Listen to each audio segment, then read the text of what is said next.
Hello friends, my name is Mukta Dheer and in today's video lecture, we are going to learn about frontiers versus boundary. This is a topic under political geography and a significant one for Nigeria perspective. आपने कई बार exam के अंदर लदीज stop का जो difference है frontiers boundaries का उसको लेकर के एग्जाम के अंदर क्वेश्चंस देखा जाता है। तो आज हम इसके डिफरेंस के बारे में बात करेंगे। तो शुरू करते हैं हमारा आज का video lecture. This is a brief introduction of mine. Those who wanted to know about me, they can have a look. Frontiers and boundary. सबसे पहले तो frontiers and boundaries, frontiers basically होता क्या है? देखो, suppose these are two states, right? अब ये जो स्टेट्स हैं इनके बीच में जो ये एरिया है which separates these two state, this zone is called frontier. इन दो स्टेट्स को जो ये जोन है, बीच का जो जोन है which is separating these two areas which is called as frontier, right? अब ये जो रीजन है ये कोई बहुत ज्यादा यूटिलिटी का नहीं होता है, मार्जिनल यूटिलिटी का एरिया होता है and this area can be either sparsely populated और अनइनहेबिटेड, राइट? या तो यहाँ पे बहुत ही कम पॉपुलेशन होगी या फिर बिल्कुल ही अनइनहेबिटेड एरिया, ठीक है?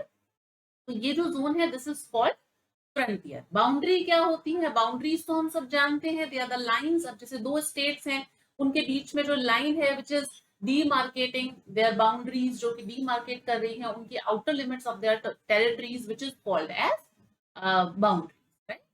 क्लियर है यहाँ तक?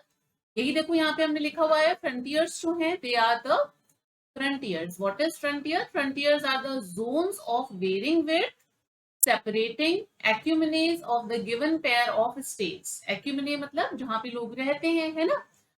जो inhabited area होता है उस रीजन के वैसे दो स्टेट्स जो हैं उनको सेपरेट करता जो रीजन है, जो जोन है, that is called frontier. It may consist of uninhibited और sparsely populated area of marginal utility. मतलब कि बहुत ही कम सिग्निफिकेंस का होता है, कम यूटिलिटी का होता है। इनफैक्ट ये जो दोनों स्टेट्स है जिनके बीच में जो ये एरिया है, यहाँ पे इन दोनों ही स्टेट्स में से किसी का भी जुरिस्डिक्शन नहीं होता है, right? And it mark the forehead of the political unit.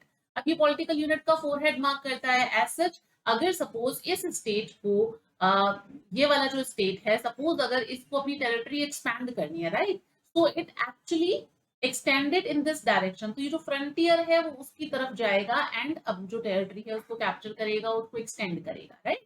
So that's why it is marked as a forehead of the political unit. This is how they expand the territory.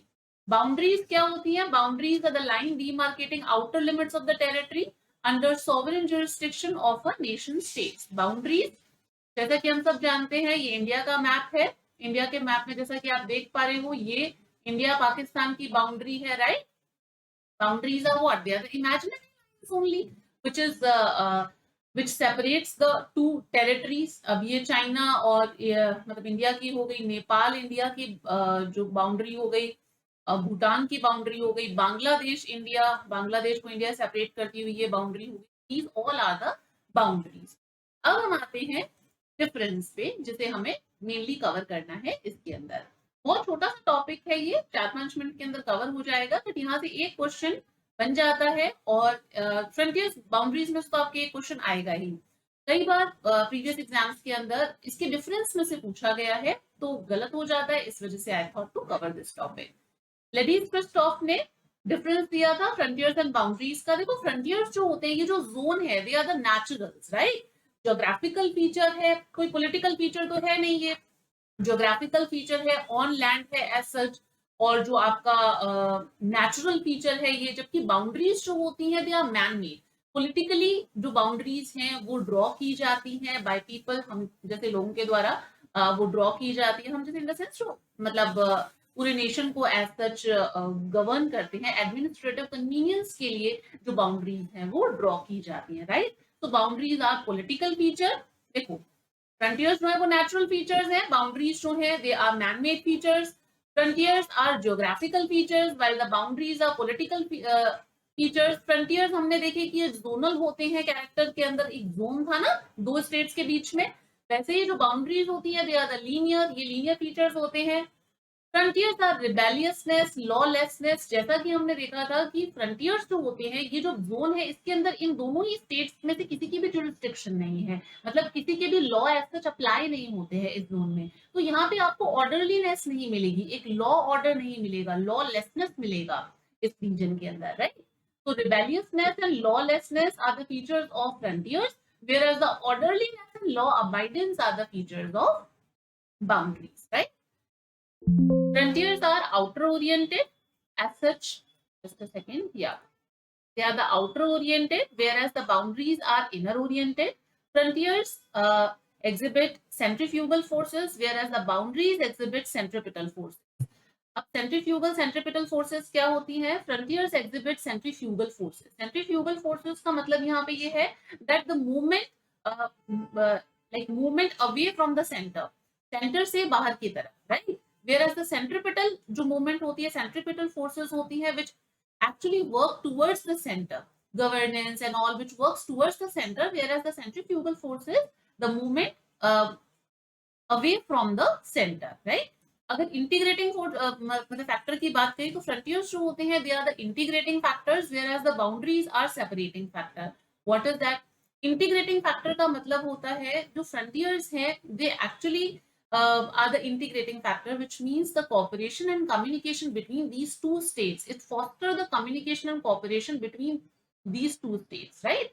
तो इस वजह से ये integrating factors है, जबकि boundaries में हमें पता है कि बाउंड्रीज आर क्लियरली डीमार्केटेड, उनका अपना जो स्टेट का लॉ वगैरह होता है तो बिल्कुल क्लियरली डीमार्केटेड होती है, so that's why boundaries are the separating factors. Frontiers जो होते हैं दे आर इमूवेबल। अब ये जोन है, इसको आप मूव कहाँ करोगे? जबकि बाउंड्रीज जो है they are the movable. Boundaries जो है आप उसको मूव कर सकते हो, राइट। तो frontiers are immovable, whereas the boundaries are movable.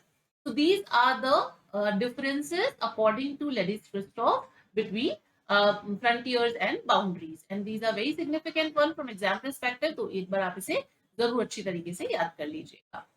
इसका जो पीडीएफ है that I will provide you here in just a second. जो पीडीएफ है that I will provide you at this Telegram channel of mine, which is MD Pinasi of Geography. अगर आप Telegram से नहीं जुड़े हैं तो जुड़ जाइए, बिकॉज जितने भी वीडियोस यहाँ पे यूट्यूब पे करवाए जा रहे हैं उन सबका पीडीएफ जो फ्री पीडीएफ है, these free PDFs are available at Telegram. अगर आपको कोई भी डाउट है किसी भी टॉपिक में, किसी भी कोई भी क्वेश्चन है you wanted to ask me, then you can direct message me either on Instagram or on Telegram. Instagram पे mukta_, right? I hope you have learned something from this lecture, and तो अगर आपको content पसंद आ रहा है, मेरा पढ़ाने का तरीका पसंद आ रहा है, तो प्लीज प्लीज चैनल को सब्सक्राइब कर लीजिए and do hit a like, do write a comments. आपके लाइक्स और कमेंट्स मुझे मोटिवेट करते हैं to make more videos, and do share it with your friends. मिलते हैं फिर अगले वीडियो में। Till then stay connected, bye bye.